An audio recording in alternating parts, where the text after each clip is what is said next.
بسم اللہ الرحمن الرحیم۔ ایک عوامی مسئلہ ہے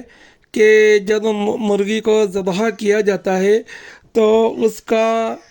سر تن سے جدا ہو جاتا ہے، تو اس طرح کی مرغی کو کھانا جائز ہے یا نہیں؟ تو اس کا جواب یہ ہے کہ جب کسی حلال جانور کو ذبح کرتے ہوئے